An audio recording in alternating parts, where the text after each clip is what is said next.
Voilà, bonjour les amis, aujourd'hui on continue donc avec notre évangile de Luc, toujours au chapitre 4, et puis maintenant c'est la suite, vous voyez, c'est les versets 31 à 37. Il descendit alors à Capharnaüm, la ville de Galilée. Il les enseignait le jour du sabbat, et ils étaient frappés de son enseignement parce que sa parole était pleine d'autorité. Il y avait dans la synagogue un homme qui avait un esprit du démon impur. Il s'écria d'une voix forte, « Ah, que nous veux-tu, Jésus de Nazareth ? Tu es venu pour nous perdre, je sais qui tu es, le Saint de Dieu. » Jésus lui commanda sévèrement, « Tais-toi et sors de cet homme. » Et jetant l'homme à terre au milieu d'eux, le démon sortit de lui, sans lui faire aucun mal.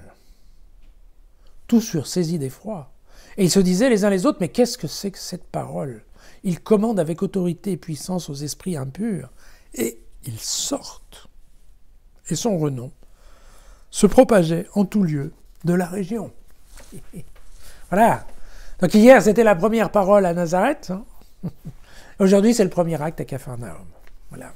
Et le premier acte, eh bien, on le voit, c'est en fait chasser un démon.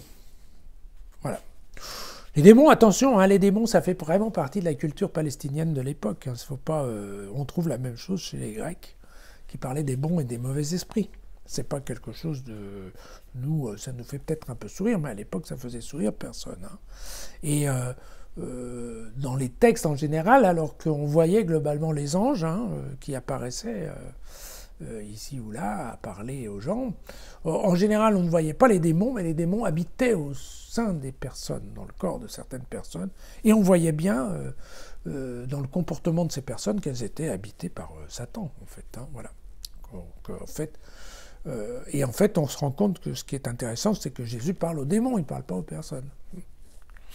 Quand la personne est habitée par un démon, cela va de soi. Alors, voilà, l'idée, vous savez, dans la tradition aussi, c'était que c'est Dieu, en fait, qui a créé Satan. D'accord ? Donc, en fait, Dieu est maître, voilà, des démons. Voilà. Dès que Dieu tourne le dos, les démons reprennent le dessus. Hein, mais en fait, quand même... Le maître, là-dedans, il n'y en a qu'un, c'est Dieu. Voilà. Alors, que ce soit Marc ou Luc, ils ont un peu tous la même idée, qui est de dire, en fait, les démons reconnaissent Dieu de loin. Ils ont un troisième sens pour ça. Et quand ils voient Jésus arriver, ils le sentent bien, même s'ils ne le voient pas, puisque normalement, ils sont plutôt à l'intérieur du corps d'un homme un peu perturbé. Ils sentent eux, que Jésus c'est Dieu. Alors que les Juifs, ils n'ont rien vu. La plupart des gens, ils ne comprennent rien, ils refusent. Eux, les démons qui habitent le corps des perturbés, les démoniaques, eux, ils le sentent bien, ils disent « Ouh là là, qu'est-ce que tu nous veux ?» D'accord ? Et donc, ils parlent tout de suite presque d'égal à égal, vous voyez, en disant eh, « Qu'est-ce que tu nous veux ? Tu veux pas nous expulser ?» Et c'est bien ça que, voilà, Jésus leur dit, non, sors d'ici, et le démon obéit, Alors, on ne va pas redévelopper ici toute cette idée de la guérison, de toutes ces maladies inconnues, donc si c'est inconnu, c'est l'œuvre de Satan, donc il doit y avoir un démon là-dedans, et puis le rôle des exorcismes par rapport aux guérisons, enfin bon, ça sert à rien d'aller trop dans le détail dans cette idée-là. L'idée là, il faut toujours revenir en fait. Qu'est-ce que nous dit Luc ici ? Et Luc nous dit, écoutez, il y a eu un premier geste dans lequel Jésus a parlé dans une synagogue. Il a dit, voilà, ce qui se passe, c'est l'accomplissement d'Ésaïe 61.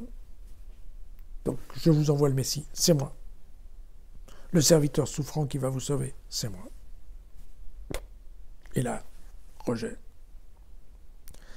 Il leur dit, je ne vais pas faire des actes chez vous. Et par contre, le lendemain, il en fait à Capharnaüm. Et il en fait à Capharnaüm, et il fait tout de suite dans un truc où, moi, Jésus, je parle aux démons. Donc, parce que, il faut bien comprendre, des guérisseurs, il y en a plein. Des exorcistes, il y en a déjà moins. Et des exorcistes qui parlent aux démons, il y en a peu. Et qui peut parler aux démons en donnant des ordres aux démons ? Il n'y en a qu'un, c'est Dieu. Donc, si Jésus fait ça, ça veut dire qu'il est fils de Dieu. D'accord ? Ok. Pour ça que le premier acte, il n'est pas en train de réparer un truc truc banal chez un enfant malade, c'est tout de suite, il parle au démon et il fait sortir un démon. Et le démon sort sans faire aucun mal à l'homme, vous voyez, hein, qui se retrouve par terre. Hein. Donc, ça veut quand même dire, quelque part, une puissance dans Jésus qui est une puissance divine. C'est ça, le message de Luc qui est là-dedans. Ça ne sert à rien d'aller chercher plus de choses. Mais vous voyez que ça veut dire, globalement, hein, vous voyez, les types de Nazareth qui voulaient balancer Jésus en bas de l'escarpement. Et vous vous souvenez cette phrase merveilleuse, passant au milieu d'eux, il alla son chemin. Voilà. Il a son chemin, et là, vous voyez, il alla son chemin, il parle au démon. Passant au milieu d'eux aussi, il parle au démon. Voilà. C'est un début d'activité publique assez énergétique. Énergique, ça suffira. À demain.